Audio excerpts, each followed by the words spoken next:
Le programme autour duquel nous allons discuter aujourd'hui tire son nom de l'étoile polaire Polaris.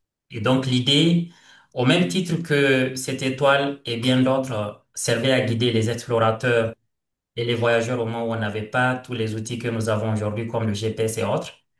Donc à ce même titre, l'idée de ce programme, en toute modestie bien sûr, c'est de donner des outils aux individus pour pouvoir mieux canaliser leurs choix, leurs décisions dans leur vie. Et ce que j'avais dit la dernière fois, c'est que s'il y a une chose que nous faisons, que nous répétons autant de fois dans notre vie, c'est de prendre des décisions. Le simple fait de vous gratter la joue ou la tête juste parce que vous avez senti quelque chose, en fait, c'est une décision que vous avez prise. Ça a pris quelques millisecondes, bien sûr, mais c'est une décision que vous avez prise et on voit que l'acte. Donc, il y a des décisions qu'on prend inconsciemment et il y a des décisions que nous prenons consciemment. Donc, l'idée pour nous, c'est de comprendre tous les mécanismes qui sont en jeu et également tous les schémas décisionnels qui pilotent nos différentes actions pour éviter que nous soyons dans l'automatisme lorsque la décision exige beaucoup plus que cela. Donc, il y a des gens sans le savoir, ils sont dans des modes décisionnels, malheureusement, qui leur jouent des tours dans leur vie. Ils sont convaincus qu'en fait, c'est eux-mêmes qui prennent les décisions, mais en réalité, ils ne font que répondre à l'environnement. Ils ne font que répondre à quelque chose qui est déjà établi pour eux. Donc, en réalité, ils n'ont pas le libre arbitre. D'accord? Donc, nous, pour nous, avec Polaris, c'est de donner, comprendre déjà les mécanismes, comprendre les schémas décisionnels pour pouvoir prendre des décisions beaucoup plus éclairées et alignées par rapport à ce que nous voulons dans notre vie. Cette première observation sur la prise de décision réserve quand même une petite surprise. Malgré que nous la faisions, nous la pratiquions tous les jours, cela n'est pas une garantie de résultat et de maîtrise. En règle générale, quand vous faites un travail que vous répétez toujours pendant X années, on s'attendrait à ce que vous ayez une maîtrise, une certaine expertise, que vous puissiez délivrer des bons résultats. Dans beaucoup de cas, nous n'avons aucune maîtrise des processus décisionnels. Ce qui fait que nous prenons des décisions qui nous mettent dans des boucles de ralentissement dans notre vie. Il y a des gens qui peuvent perdre 2 ans, 3 ans, 4 ans dans leur vie suite à des décisions qu'ils ont prises aujourd'hui, au moment où d'autres qui ont peut-être des outils et un processus décisionnel beaucoup plus, on va dire, pertinent, ils vont pouvoir mieux avancer dans leur vie. Encore une fois, l'expérience, en tout cas en la matière, n'est pas une garantie de résultat et d'expertise. C'est la raison pour laquelle je ne cesse jamais de les répéter. S'il y a une compétence que nous devons développer, c'est vraiment la prise de décision. Bien sûr qu'il y a d'autres compétences qui vont venir se greffer à elle. Ensuite, une troisième chose que je vais dire, la prise de décision a aussi une autre chose assez particulière, c'est que vous pouvez prendre des décisions aujourd'hui en fonction de tous les éléments que vous avez, mais vous n'avez aucune garantie de comment l'univers autour de vous réagira. Parce qu'il n'y a pas que vous dans l'univers. Il y a d'autres personnes, il y a d'autres ambitions, il y a d'autres enjeux, il y a d'autres problématiques autour de vous. On peut effectivement croire que nous avons pris des décisions assez rationnelles. Elles vont se révéler assez catastrophiques un peu plus tard. Il n'y a personne qui peut garantir l'avenir. Donc, on ne peut pas garantir l'avenir, mais on peut se doter d'outils et d'approches pour réduire les biais, pour se donner le plus de chances d'avoir le résultat in fine. Les gens qui vont s'entêter par rapport à des évidences que l'univers leur envoie suite à des décisions qu'ils ont prises, malheureusement, peuvent être les propres saboteurs de leur vie. Je ne dis pas de changer dès qu'il y a un semblant de résultat qui n'est pas à la hauteur de vos attentes, mais il faut être assez agile dans certains cas. C'est très facile à dire. Par contre, pour le faire, il faut des outils. Il faut un certain état d'esprit. Imaginez une chose dont tout dépend, mais sur laquelle nous avons peu de recul. Une chose dont tout dépend, sur laquelle on nous donne peu d'outils, sur laquelle on nous donne peu d'éléments. Donc, je ne vais pas m'attarder sur qu'est-ce que nous faisons à Bixit et qu'est-ce que cela va avoir comme impact auprès des gens. Donc, je vais aller assez rapidement. Il y a un but, c'est d'impacter le maximum de personnes à travers le monde. D'où l'idée de toutes les conférences, des séminaires, des formations, des accompagnements, des coachings que je fais depuis bientôt presque une dizaine d'années, on va dire, que ça soit dans les comités de direction en France, en Afrique, avec des PDG, des accompagnements en prise de décision, des ingénieurs de recherche un peu partout. Voilà. Donc, je crois que ici, il y a des gens déjà qui reconnaissent pas mal de personnes dans les structures que j'ai accompagnées sur des thématiques différentes. L'idée, c'est vraiment apporter des outils qui vont faire la différence sur le terrain de manière très pratique.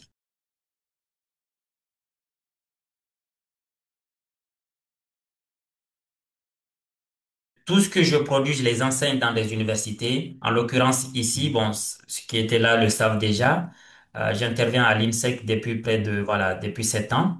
La première école de commerce privé en France où j'enseigne ces outils, stratégie, etc., leadership, posture et performance managériale et dans lesquels j'évoque ces sujets. Donc, c'est des sujets qui sont issus de fruits de recherche de plusieurs années, mais qui sont quand même confrontés au monde universitaire, qui sont confrontés au niveau de grands entrepreneurs, de grandes entreprises à travers le monde. Donc, ce n'est pas que théorique, c'est vraiment appliqué. Et aussi à l'Université de Paris 12, effectivement, où j'enseigne, et au G5 Sahel, où j'intervenais avant l'avènement de l'AES, qui a fait que certains pays se sont retirés du G5 Sahel.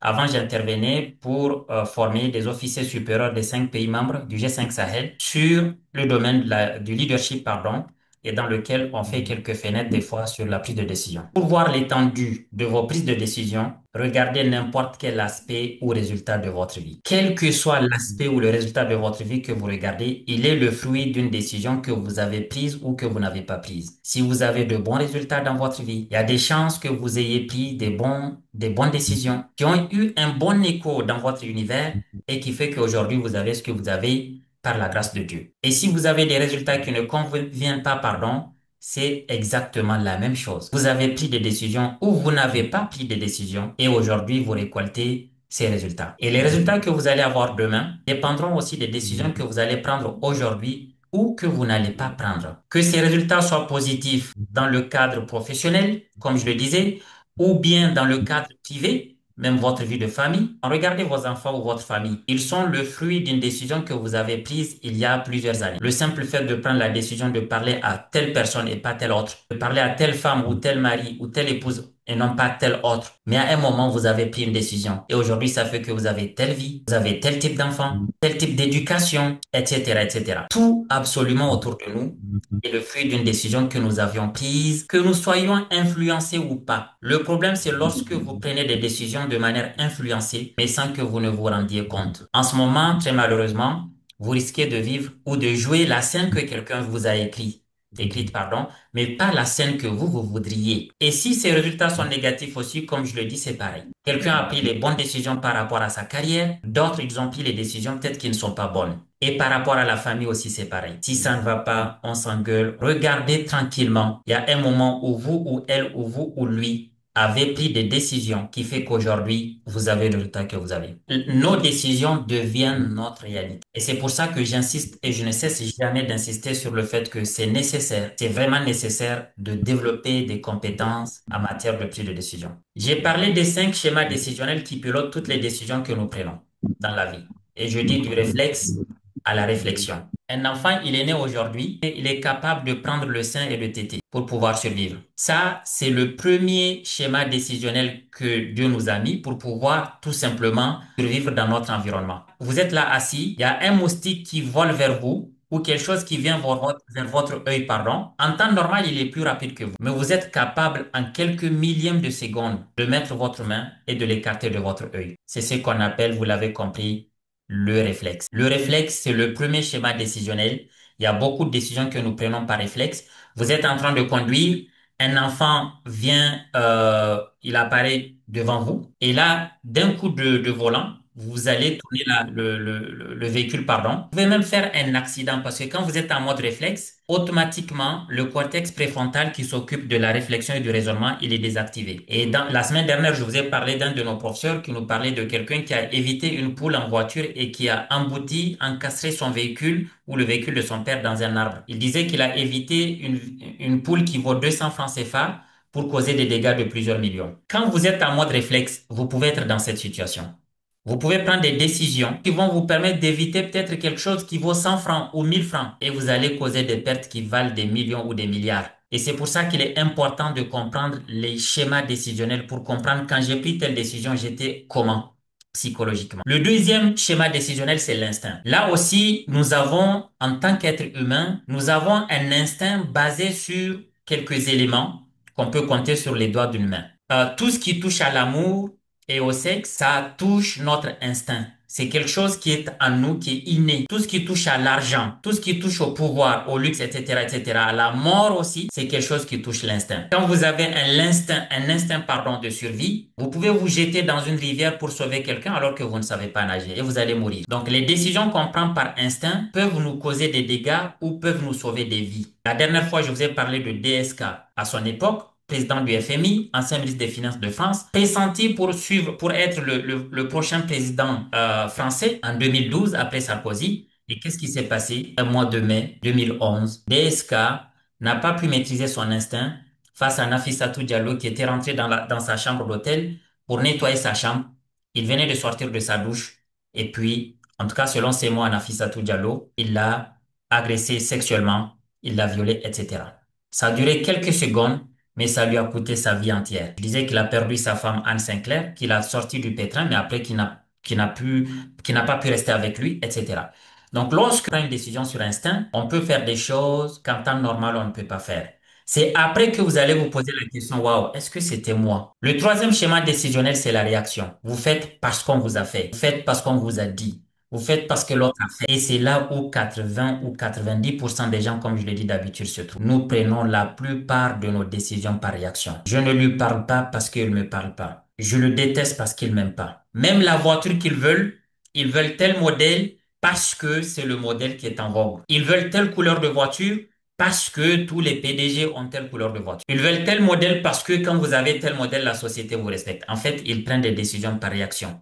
L'autre, c'est l'intuition. L'intuition peut provenir de vous-même, de votre expérience, de votre vécu, ou bien de votre foi. Et le dernier niveau, c'est la réflexion. Du réflexe à la réflexion. Dans les entreprises, parce que je vu qu'il y a beaucoup de managers, de chefs d'entreprise, etc., la plupart des décisions, les gens sont convaincus qu'ils les prennent en mode réflexion. Mais la seule chose que je voulais vous dire, une décision en mode réflexion comporte tous les autres étages inférieurs. Il faut jamais croire que la rationalité absolue existe. Il y a toujours une partie d'inconnu et d'émotionnel qui vient rentrer. J'ai beaucoup insisté sur la dualité, pour ne pas dire rivalité, entre l'approche qui veut la rationalité absolue, comme l'approche cartésienne de Descartes, qui appuie beaucoup sur le démonstratif, et l'approche défendue par des gens comme le chercheur neuroscientifique Antonio Damasio, américain, qui lui insiste énormément sur le fait que tout est émotionnel. Même lorsque vous suivez votre manuel de procédure pour prendre votre décision, au fond, il y a une émotion qui vous a poussé soit à respecter le manuel ou à ne pas le respecter. Nous sommes des êtres d'émotion. Il y a toujours une émotion derrière ce que nous faisons. Prouvez ce qu'il disait. Il a pris des dizaines de personnes, ou sinon plus, qui étaient malades, qui avaient des problèmes, notamment au niveau du cortex préfrontal, dans la partie ventromédiane, donc qui est juste à l'intersection des deux hémisphères, l'aire somatosensorielle et les amygdales. Il a pris des gens qui ont des problèmes, que ça soit fonctionnel ou lésionnel dans ces parties du cerveau, eh bien, ils ne pouvaient pas prendre des décisions rationnelles. Même si vous donnez tous les éléments de rationalité, les personnes qui sont malades dans le cerveau ou qui ont des problèmes ne peuvent absolument pas prendre des bonnes décisions. Le cas de Phineas Gage, le cas de ce qu'ils appellent le monsieur RH, etc., etc. Tout ça, c'est vraiment des études qui ont été documentées et qui ont prouvé que la prise de décision, elle a ce côté cognitif aussi qui rentre en jeu. En fonction de comment fonctionne votre cerveau, vous pouvez prendre des décisions qui vont surprendre la terre entière et qui vont vous-même vous surprendre, hein, d'accord? Peut-être en bien, peut-être en mal. Peut-être des décisions, tout le monde vous crie dessus et à la fin on se rend compte, waouh, il a raison. Et des fois, vous allez prendre des décisions, tout le monde sait que c'est faux. Vous allez vous entêter jusqu'à ce que vous cogniez sur le mur, contre le mur. Voilà les 5 schémas qui pilotent toutes les décisions que nous prenons. Quand on parle de réflexe, je l'ai déjà dit, hein, vous avez compris, c'est le côté automatique et biologique. Le réflexe, heureusement qu'il y a le réflexe, hein, sinon on meurt. C'est l'inconscient qui le gère et la réponse est immédiate. Lorsqu'on parle d'instinct, c'est naturel et c'est inné. Je vous ai parlé des 3 choses qui pilotent notre instinct. Donc tout ce qui touche au sexe, à l'argent, à la mort et au pouvoir. Ensuite, elles sont gérées surtout par le subconscient dans notre âme et la réponse, elle est ancrée. Il y a la réaction qui, elle est conditionnée. L'intuition, je l'ai dit, c'est l'expérience accumulée ou la foi. Le subconscient et l'inconscient, la réponse, elle n'a pas de base logique. En règle générale, quand vous prenez une décision par intuition, elle n'a aucune base logique. On peut même croire que vous êtes malade. Sauf que les gens vont se rendre compte que c'était la bonne décision.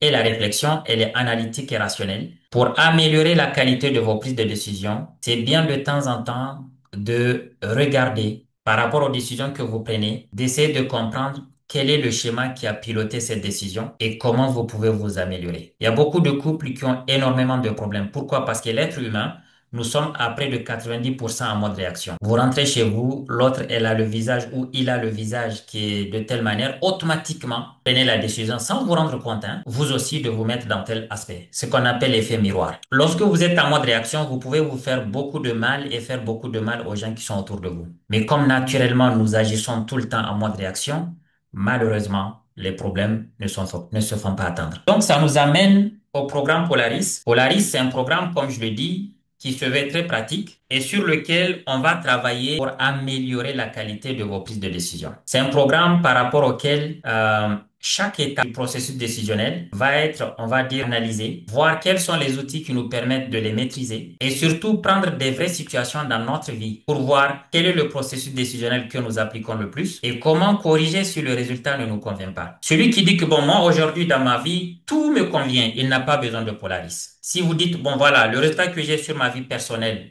il est OK. Sur ma vie privée, waouh, extraordinaire. J'ai aucun problème. Sur la vie professionnelle, c'est nickel. Et sur la vie publique, c'est extraordinaire. En ce moment, tout ce que j'ai dit ne va être pour vous que de la culture générale. Mais toute personne qui se dit, bon, écoute, il faut que j'améliore, même si ça va bien, il faut que j'améliore quand même. Je pense que faire de la pratique va vous aider beaucoup. Donc, Polaris, c'est un programme d'accompagnement qui va permettre encore une fois de décider en toute lucidité, puissance et alignement. On va beaucoup travailler sur ce qu'on appelle le nord intérieur, c'est-à-dire comment déjà avoir les outils pour que quand la situation se pose à moi, je puisse prendre des bonnes décisions dans la plupart des cas. Je dis pas que vous allez prendre après Polaris que des bonnes décisions, ça n'existe pas dans la vie. D'ailleurs, j'aime bien cette citation où on dit que les bonnes décisions viennent de l'expérience et l'expérience provient des mauvaises décisions. C'est un cycle en fait. Qui que vous soyez, vous avez déjà pris de mauvaises décisions dans votre vie, en tout cas qui se sont avérées pas bonnes, et qui que vous soyez, vous en prendrez même demain, même après Polaris. Mais quand même, ce qu'il faut noter, c'est qu'avec des outils et des approches, on réduit le taux d'erreur, on augmente la qualité de ses décisions et donc, par ricochet, on peut augmenter également la qualité de certains aspects de sa vie. Voilà donc vraiment ce qui est visé à travers Polaris. L'autre chose aussi, c'est de savoir naviguer consciemment entre les différents niveaux de décision. D'accord? Donc, il y a des exercices pratiques à faire pour comprendre comment je suis en réflexe, comment j'améliore, est-ce que je suis en instinct, etc. Et aussi savoir fixer le cap pour avancer. C'est un programme d'accompagnement sur 3 mois, 1 heure pardon, par semaine par Zoom. On va d'abord voir l'approche cognitive et c'est là où je vais vous expliquer en détail ce qui s'est passé, par exemple, avec le médicament, le Réquipe, dont j'ai parlé la semaine dernière. Si vous vous rappelez, ceux qui étaient là, c'est un médicament qui a été mis en place ou mis en service par un laboratoire pardon, britannique qui s'appelle GSK. Le médicament avait pour rôle de guérir la maladie de Parkinson. Ceux qui le connaissent, c'est la maladie où les membres tremblent. La personne n'arrive plus à maîtriser ses membres. En fait, ce qui s'est passé pour traiter la maladie de Parkinson, les chercheurs britanniques ont découvert que l'une des causes fondamentales, c'est que dans le cerveau, ce qu'on appelle la partie limbique du cerveau, il y a une partie qu'on appelle l'hippocampe. Donc, dans cette partie, elle gère tout ce qui est humeur sociale, mémoire, etc., bien-être, etc. Donc, quand vous avez cette partie qui a des problèmes, ça peut toucher votre humeur, ça peut toucher beaucoup de choses dans votre vie. Et ce qu'ils ont remarqué, c'est un point commun à toutes les personnes qui souffrent de la maladie de Parkinson. Il n'y a pas assez de dopamine dans l'hippocampe. La dopamine, c'est une hormone, comme vous le savez, l'hormone du plaisir, du bien-être, etc., etc. Et donc, les gens qui n'en ont pas assez, notamment quand ils commencent à vieillir, ils développaient cette maladie. Donc, ce que Jessica a fait, ils ont développé ce produit qui permet, quand vous le prenez, il va aller stimuler dans l'hippocampe la production de dopamine. La bonne nouvelle, c'est que ça a marché. C'était vraiment un succès. Les gens qui prenaient, les tremblements s'arrêtaient. La maladie de Parkinson, ils arrivaient à la contrôler, à l'arrêter. J'avais parlé de bonnes nouvelles. Et sauf qu'il y a une mauvaise nouvelle. Vous savez, le cerveau, il produit ces substances en quantité bien contrôlée et bien maîtrisée. Sauf que quand vous le faites produire par une source extérieure, en l'occurrence ici le médicament, ce qui s'est passé, c'est que le Réquipe faisait produire une quantité de dopamine énorme dans le cerveau, plus que ce qu'il faut. Le cerveau étant ergonomique, qu'est-ce qu'il fait? Il va dévier le surplus de dopamine ailleurs dans le cerveau. Et pour le Réquipe, il l'a dévié dans le cortex préfrontal. Et rappelez-vous, je vous ai dit la partie du cerveau qui participent dans les prises de décision. L'une des parties du cerveau qui participe dans les prises de décision, c'est le cortex préfrontal, la partie dorsolatérale et ventromédiane. Tout le surplus, pardon, de dopamine étant orienté dans cette partie, eh bien, ces gens-là ont eu un déséquilibre de leur prise de décision. Ils prenaient des décisions dont eux-mêmes n'en revenaient pas. J'avais parlé du sexe, la mort, l'argent, le pouvoir de domination. Ça, c'est un instinct que l'être humain, sur lequel, pardon, l'être humain souvent n'a pas de contrôle. Si vous ne le travaillez pas d'une manière ou d'une autre, vous allez prendre des décisions que vous ne voulez pas réellement, mais que vous allez faire. Dans votre conscience, vous ne voulez pas, mais vous allez le faire, malheureusement. Eh bien, le traitement d'une équipe a désorganisé les prises de décision basées sur ces éléments liés à l'instinct de toutes les personnes. Il paraît, d'après Mediapart, 46% des gens qui faisaient le traitement ont observé des effets secondaires bizarres de ce genre. J'ai vu des gens qui ont témoigné, c'était passé à la télé. Il y en a même un, il a témoigné à visage découvert, hein, pour vous dire parce que l'affaire est actuellement en justice. Le monsieur, il passe toute la nuit à regarder des films pornographiques, nuit blanche, et le matin, du matin au soir, en fait, il fait que ça. Il a perdu son boulot. Il a perdu toutes ses économies parce qu'il ne peut plus travailler. Il n'arrête pas de regarder que des films pornographiques. Il y a une autre dame qui a témoigné. Elle passe aussi nuit blanche à regarder que des trucs pornographiques et elle passe tout son temps dans des activités sexuelles. Et elle est sûre qu'avant le traitement, elle n'était pas comme ça. Elle prenait que des décisions bizarres. D'autres ont témoigné par rapport à l'argent. Impossible de prendre des décisions rationnelles vis-à-vis de l'argent. Parce que le cortex préfrontal, notamment les parties que je vous ai citées, fonctionnent pas bien, leur équipe a tout désorganisé, eh bien, ils prenaient des décisions que eux-mêmes, après, ils s'assoient pour pleurer, en fait. Il y en a une, elle disait que même l'économie qu'ils ont fait pour leurs enfants, etc., elle a tout mis dans le jeu de hasard. Une autre personne a témoigné, en fait, dès qu'elle a de l'argent, elle prend des décisions pour tout gaspiller et dans des projets qui sont bizarres. Par exemple, elle disait que elle avait financé la construction d'une piscine dont la grandeur, les dimensions de la piscine font les dimensions de la cour de la maison. Imaginez, vous avez une maison qui fait une cour de 100 mètres carrés et vous lancez une piscine qui fait 100 mètres carrés. Tout le monde lui dit, mais attends, une telle, c'est bête ce que tu fais. Elle te dit, mais est-ce que c'est ton argent? Il y avait un autre, lui, c'est un chef d'entreprise. C'est un chef d'entreprise. Lui, ce qui lui plaisait, c'est donner la mort. Il prenait la voiture de fonction d'après lui-même ses mots. Il partait chercher des chiens et des chats. Il se mettait à côté, il les donnait la mort et il sentait, waouh, maintenant ça va là, là ça va. Et de même pareil, il sort, il cherche chien, chat, il donne la mort. Tous les éléments que je vous ai dit pardon, qui impliquent l'instinct ont été désorganisés. La prise de décision, elle est catastrophique. Parce que lui, le chef d'entreprise, il a été condamné à 9 mois de prison. Ses avocats ont pu démontrer que c'était le médicament qui a désorganisé ces décisions qu'il prenait et il a été heureusement relaxé. Dans le programme, nous allons revenir sur l'approche cognitive. Nous allons voir les parties du cerveau qui interviennent. Des fois, quand vous allez voir quelqu'un prendre certaines décisions, faut pas juste rire, faut pas juste condamner, faut pas juste jeter la pierre.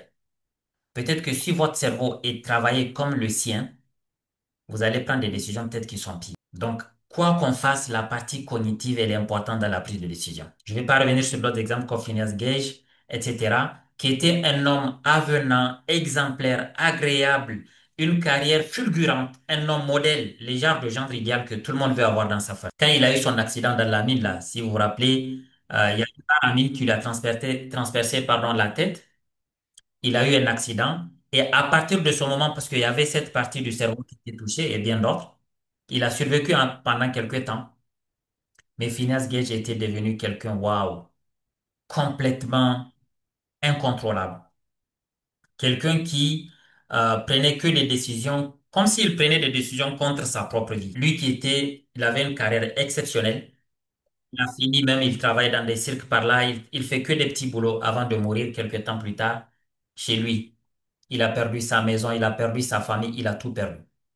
Parce que toute décision qu'il prenait était complètement catastrophique pour sa vie. Donc, le côté cognitif va intervenir et dans la formation, il y a quelque chose que j'appelle le sas de sécurité. Comment mettre son cerveau dans le sas, dans un sas de sécurité? Il y a des choses quand vous les faites, c'est comme si vous programmez que votre cerveau ne marche pas correctement plus tard dans votre vie. D'accord? Il y a des choses que vous faites autour de vous qui touche juste les relations sociales, hein, la vie entre vous et les gens autour de vous. Mais ça a été prouvé par ce qu'on appelle la compensation symbolique. Plus tard, vous pouvez avoir du mal dans votre cerveau, dans votre vie. Prendre soin de l'approche cognitive est fondamental pour pouvoir prendre des bonnes décisions maintenant, mais surtout des bonnes décisions demain. Et l'exemple que je viens de donner, et pour leur équipe, et pour Finance Gage, et pour bien d'autres, prouve que quand votre cerveau ne fonctionne pas normalement, vous allez prendre des décisions qui sont pas rationnelles. C'est pour ça que certains disent qu'aux États-Unis, il y a des grands patrons qui ne prennent pas des grandes décisions à partir de 17 heures. Parce que à partir de 17 heures, en fait, pourquoi 17 heures, je ne sais pas, mais en tout cas, en fin de journée, votre cerveau, il y a des chances qu'il soit bourré de cortisol. Le cortisol, c'est l'hormone du stress. Et l'hormone du stress, quand il y en a beaucoup, il sature l'hippocampe. Et rappelez-vous de ce que je disais. L'hippocampe participe à l'humeur sociale, à la réflexion, à la mémoire, à la prise de décision. C'est pour cela que quand vous êtes aussi très stressé, vous allez oublier vite, comme si vous avez 80 ans, alors que vous avez que 30 ou 40. Donc, le côté cognitif, on va revenir là-dessus dans le programme. On va voir les différentes parties. Donc, ça, c'est ce que je vous disais, selon, bien sûr, Damasio, par rapport aux parties qui participent dans la prise de décision. Il y en a d'autres, mais ça, il a été prouvé que toutes les personnes qui souffraient de ces parties prenaient des décisions totalement irrationnelles, que ça soit fonctionnel ou lésionnel. Des fois, c'est pas que vous êtes malade, hein. C'est pas une lésion, il n'y a pas de problème, il n'y a pas de lésion. Mais le fonctionnement de votre cerveau fera que vous allez prendre des décisions totalement irrationnelles. Dans le programme, on va revenir là-dessus et on va voir comment cela se passe. Ensuite, il y a un gros bloc sur l'approche psychologique cette fois-ci. Il y a une approche psychologique de la prise de décision et on va revenir sur certaines notions qui semblent souvent assez triviales pour les gens et qui sont fondamentalement importantes. Le libre arbitre. Là, si je vous demande ici, tout le monde, est-ce que vous avez le libre arbitre? Tout le monde va me dire oui, j'ai le libre arbitre, c'est moi qui décide de ce que je fais. Je vous garantis. Si vous faites une analyse profonde, peut-être que vous allez vous rendre compte que votre libre arbitre, il n'est qu'à 20% ou 10%. Nous sommes tous influençables. Nous sommes tous influencés par beaucoup de choses autour de nous. Nous allons revenir sur la notion de libre arbitre, comment le cultiver, comment le développer. Ensuite, il y a une notion fondamentale dans les prises de décision qu'on appelle le courage émotionnel. Le courage émotionnel, c'est quoi concrètement? L'audace émotionnelle, c'est quoi très concrètement? D'accord?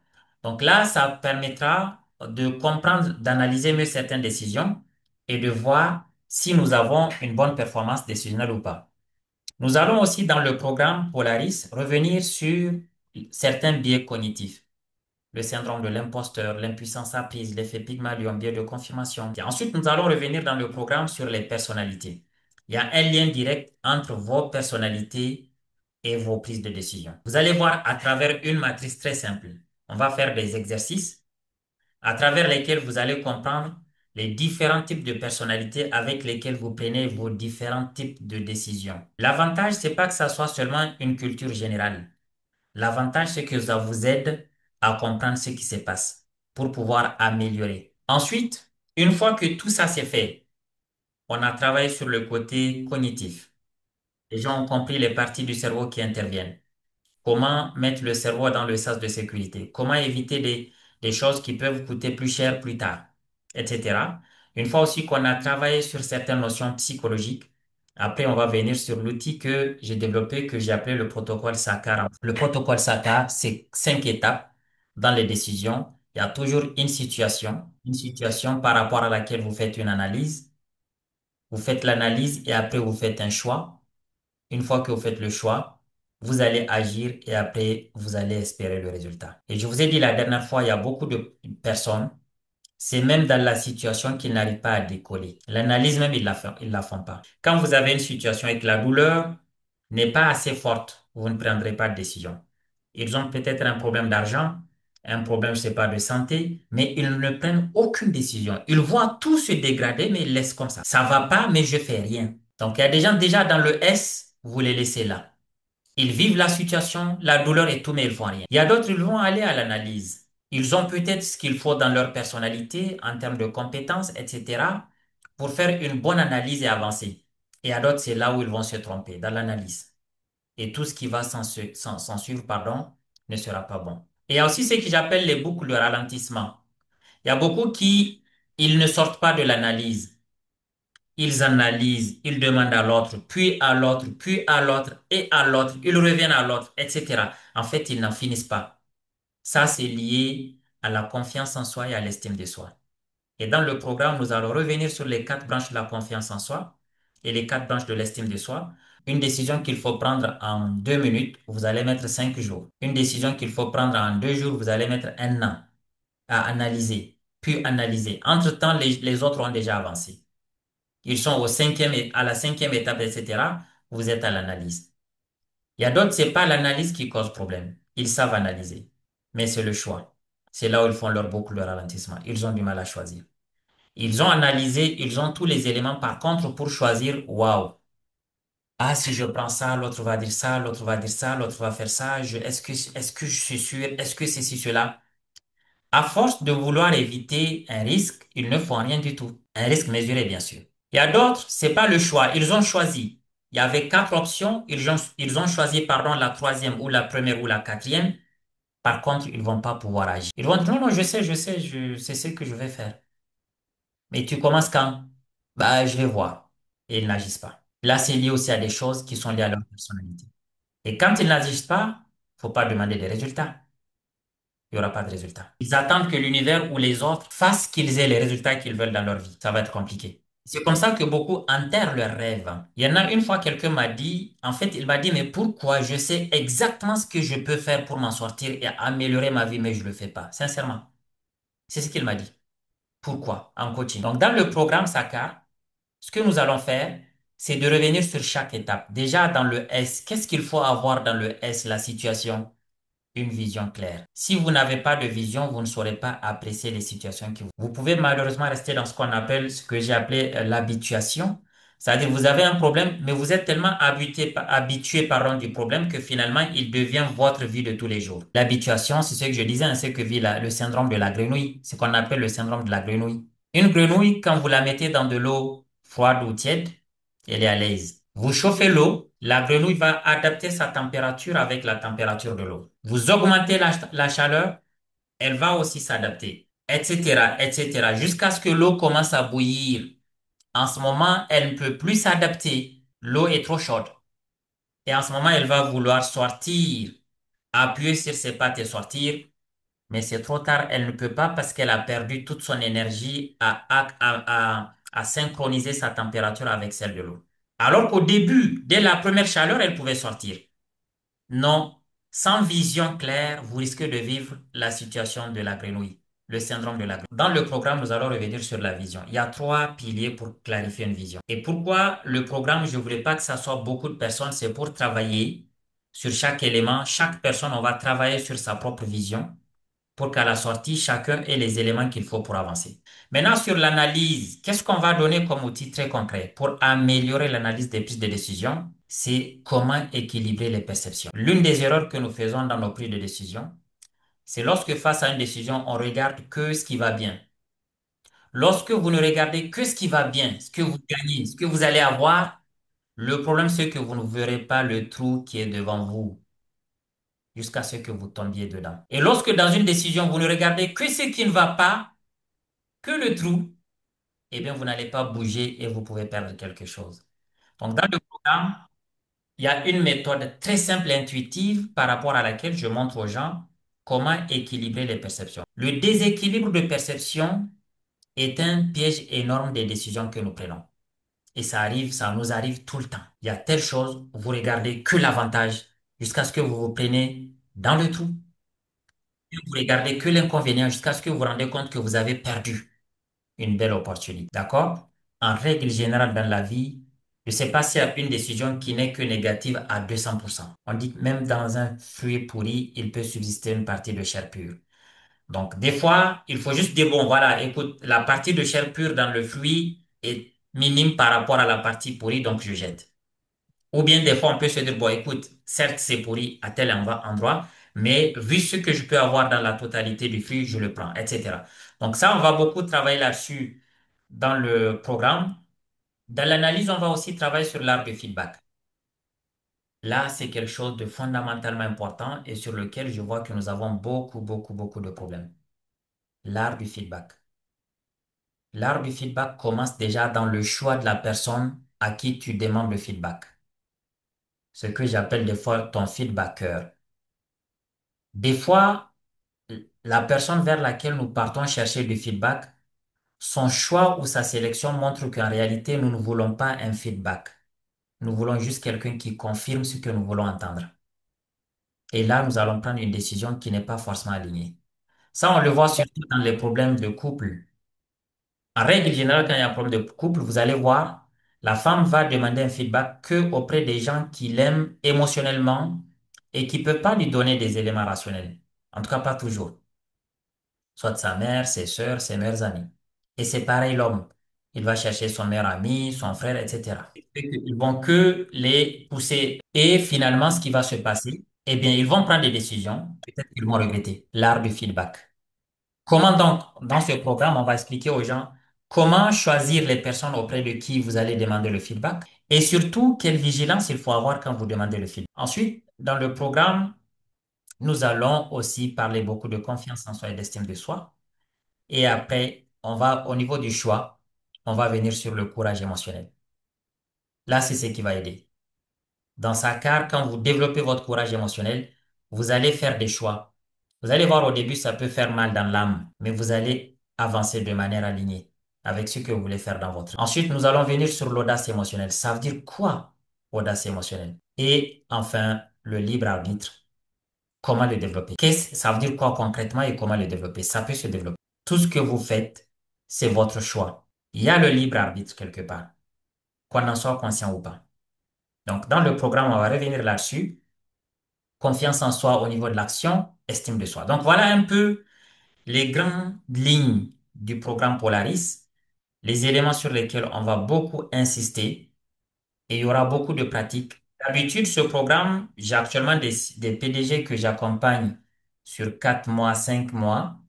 Là, j'ai fait le challenge de le faire sur 3 mois. Très court. Donc, il faut vraiment des gens qui sont prêts à mettre en pratique, pas des gens qui vont juste écouter et puis déposer les notes qu'ils ont prises. Non, il faut des gens qui sont prêts à pratiquer. 3 mois intenses de pratique pour se rendre compte que, ah oui, maintenant, mes prises de décision ont changé. J'ai pu bousculer des choses dans ma vie. J'ai pu avancer sur tel ou tel aspect. C'est vraiment ce qui est recherché. Et tous qui participent à mes programmes le savent, c'est pas juste vraiment de la culture générale. J'aime bien la phrase qui dit qu'il y a trois choses qui fait que vous réussissiez, qui font, pardon, que vous réussissiez. La pratique, la pratique et la pratique. Écouter sans pratiquer, ça reste de la culture générale. Pratiquer peut changer une vie. Pour ce qui est du programme Polaris, les 3 mois, déjà, bon, si vous n'avez pas accès à la formation en ligne, confiance en soi, estime de soi, donc en bonus, vous aurez accès à cette formation. Également, un autre bonus, c'est le programme Alchimie. Alchimie, vous allez voir quand on va en parler ce que ça fait. Donc, vous aurez accès à ça. Et il y a aussi 1 heure de coaching individuel. En plus du travail qu'on fait avec tout le monde, on va prendre 1 heure pour travailler 30 minutes séparés. Et si on finit pas en 1 heure votre vision, etc., ou les éléments sur votre personnalité, on va encore augmenter jusqu'à ce qu'on finisse la vision. L'idée, c'est qu'avant les 3 mois, qu'on finisse vraiment que vous sortez avec la vision. Et la vision, quand je dis une vision, c'est une vision sur les 4 P, hein, sur le plan personnel, professionnel, public et privé. Je crois qu'il y a des gens comme Ali et d'autres qui ont participé à des coachings avec lesquels on a beaucoup travaillé sur la vision équilibrée sur les 4 éléments de la vie, pas que la vision professionnelle, l'erreur que beaucoup font. Donc, si on regarde Polaris, la valeur totale, c'est-à-dire les 3 mois sur lesquels on va travailler 1 heure par semaine, puis le truc qu'on fait individuellement, puis le bonus, c'est quelque chose qui peut valoir ça. Et si vous vous rappelez ce qui était là la semaine dernière, je vous disais que l'un de mes objectifs, pourquoi même j'ai quitté le travail à 7 ans pour créer cette activité, c'est d'impacter la vie de beaucoup de personnes. Pour pouvoir laisser la possibilité à plus de personnes de rentrer dans le programme, bon, plus, pas plus de 15 quand même, euh, je l'ai fait à ça. L'idée, c'est que les gens ne puissent pas dire, j'ai pas pu améliorer ma qualité décisionnelle parce que c'était hors de prix. Le résultat que vous allez avoir, vous allez vous-même me le dire, j'espère, à la fin du programme que, en fait, c'était pratiquement donné. Voilà les conditions. L'idée pour nous, c'est de commencer à la fin du mois de juin. On fait le premier contact, soit en individuel, soit en groupe, pour tous ceux qui seront dans le programme. Il y a un test que vous allez faire. Tous nos programmes ont des tests, hein, des tests que vous faites. qui montre votre posture décisive et par rapport à laquelle déjà on va voir sur quoi on va commencer à s'apaisantir et travailler pour que le contenu qui va venir après, au fur et à mesure, vous soit le plus utile possible. Pour ceux qui n'ont pas de carte, qui se disent, bon, ma carte, peut-être qu'elle fonctionne pas, je peux pas faire l'inscription tout de suite. Je vais vous mettre déjà le lien pour faire, pour ceux qui sont intéressés. Je vous mets le lien dans le chat. Vous cliquez sur le lien, ça vous amène sur la page. Automatiquement, vous pouvez faire votre inscription, réserver votre place. Vous pouvez choisir en une fois, deux fois ou trois fois.